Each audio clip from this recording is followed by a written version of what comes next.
Joining us next is Kishan Devani, who was a Conservative Party member before switching to the Liberal Democrats. He's now Vice President of the Liberal Democrat Campaign for Race Equality. He's Honorary Vice President of the Green Lib Dems and a visiting lecturer at the London Metropolitan University. He was on the Queen's New Year's Honours list in 2020 for his work on social cohesion, and I wonder whether he'll have some interesting things to say about social cohesion in the context of our Brexit, our post-Brexit world. Kishan, over to you. Thanks, Anna. Thank you very much. And it's always difficult to go after Daisy, who's a personal friend and who's quite remarkable, and the energy that she exuberates is a pleasure to both the Liberal Democrats and also to British party politics. So yes, as Anna said, I've done a lot of work in the community cohesion sphere. And it's a pleasure to speak to the European movement today because I'm a personal supporter of your work, and I've helped Hugo on a few occasions, worked closely with him, both in my previous political incarnation and my current incarnation. As Anna quite rightly pointed out, I was deputy chairman of the Conservative Party in London for a couple of years. I stood for a parliament for them. And I was sort of very active in their politics until 2017, and I crossed because of Brexit and because of a real feeling of a lurch to the right. I felt it.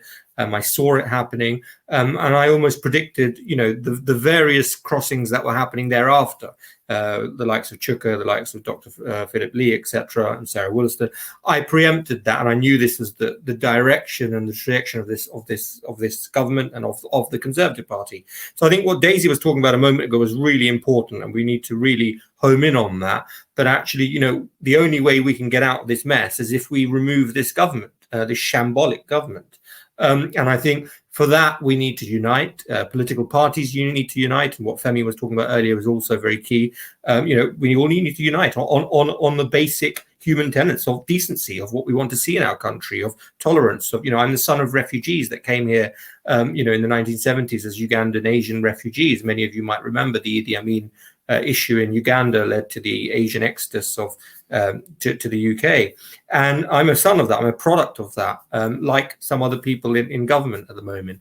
And actually, but I haven't forgotten that, right? I haven't forgotten where I've come from, and the way this government is now treating immigrants, the way it's treating people who don't happen to be like them, or from the same socioeconomic background as them, or have the same privileges as them, is really troubling. It's not a place that I want to see my child being brought up in the future, and that's what we need to stop. It is our duty as British citizens to want to stop that. We pride ourselves as British citizens to be part of a democracy, a liberal democracy that promotes diversity and unity in diversity, and it's something that we've been proud of for a long time, and we should fight for that. We should make sure that doesn't go away.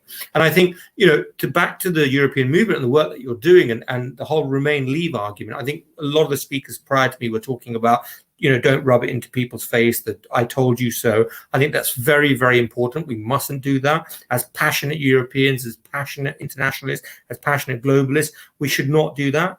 Agreed, totally agree on that. However, when there are certain times when people come to you and speak about their issues, we should always be there to give them the ear. We should always understand, their complexities, even if they voted leave, even if they voted remain, it's irrelevant. But we should understand that people's issues are real. They're everyday, and I know this. For example, say in terms of the BEM communities, there's a real particular issue with the British curry industry, who were actually promised. They were promised, unicorns. They were promised, like the 350 million. They were promised that they could have chefs coming over from India, from Bangladesh, from Pakistan, from Sri Lanka, from the Indian subcontinent, and they would have no worries in that if we only magically voted to leave the European Union.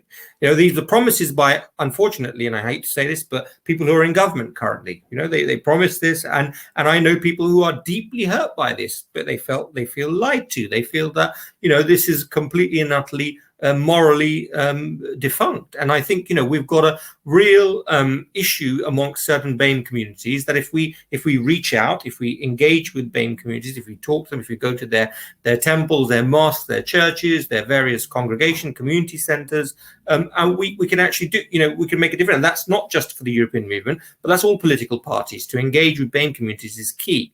You know, we have a mayor of London who's BEM. You know, in fact, even the Tory candidate's BEM for the mayor of London. Now, you know, we are making strides in this area, but we need to continue to do more. And I think having this Tory government in power is only going to set us back. So it's vital that we unite in order for a common good, for a common cause, regardless of your political affiliations. Let's look to try and remove this Tory government at the ballot box at the next given opportunity. It's vital that we do that. It's vital that we unite and do that. But actually, engaging with BEM communities is a vital part of that, both in terms of the European question going forward, but also on the more general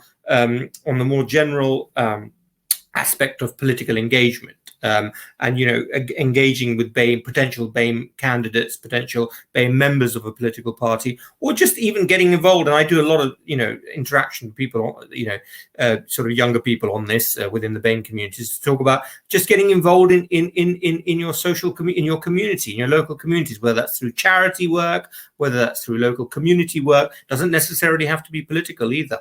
But, you know, getting involved in and feeling British in many ways, feeling part of a larger Europe, a larger world, a global world. And it's very difficult with this current government to feel like that, because they want to, you know, with their nationalist agenda, all they want you to do is feel British. They don't want you to feel European. They don't want you to feel internationalist. They don't want you to feel global. And that's a challenge. And we have to go out and in many ways make people, enable people to feel like that, feel like they're part of a bigger picture. Because, you know, with all this flag saga, which we're seeing currently as well, you can see where this agenda is going. And it's dangerous. It's taking us back to the Enoch Powell days. And that was one of the other major reasons why I left them, because that real fear of, you know, when I used to listen to my grandparents and they used to talk about, you know, the Enoch Powell and the Enoch Powell era, etc. You know, are we not going back there? Some would say, and I know when I put tweets out, some would say we're already there. Now, that's really troubling for me. If you're on Twitter, do have a look at my tweet, my recent tweet of today. It's at Kishan_Devani. I tweeted my 13-year-old year 8 niece called Tiana. She put up a beautiful, she's part of a competition. It's the Stop Racism campaign by I think STR, if I'm not mistaken, Stop Racism. So have a look. You can see in my tweet, okay? And she's part of a competition that she tweeted that she drew a piece of artwork. She also wrote a part of creative writing. She came first in the artwork in year 7, 8, and 9, and she came second in the creative writing. But when I read it, I had tears in my eyes, if I'm going to be very honest with you. I felt so touched by it that I had to tweet it out. And you know, likes of James O'Brien have been very kindly tweeted it as well. But it really is something that will show you how young people in this country can see that racism is rife, and this whole anti-immigrant rhetoric is playing up in their own personal lives. And it's sad. It's very, very sad for me to even say this, and for me to even, you know, have to tweet that out. But you can see from the work that a 13-year-old has clearly been touched by this whole issue, and you know, has decided to draw about it, has decided to write about it in her own very special way. So, you know, I just want to say that, you know, BEM communities are there, you know, for us to engage with, for everyone to engage with, but we have to make an effort. We have to make people feel like as if they are part of a warm society, a society that wants to work together, that's socially cohesive, etc. Now, that's a task, especially when you've got this Tory government in power. But we can do it together as a movement. You're doing some amazing work. And for whatever help I can give the movement, Anna, Hugo, Lord Adonis, I'd be more than happy and a pleasure to work with you in the future. But thank you all for listening to me. And if you've got any other further questions or reach out to me online, I'd be happy to engage. Thank you so much, Kishan, for that very open offer of support, and we'll definitely be taking you up on that offer.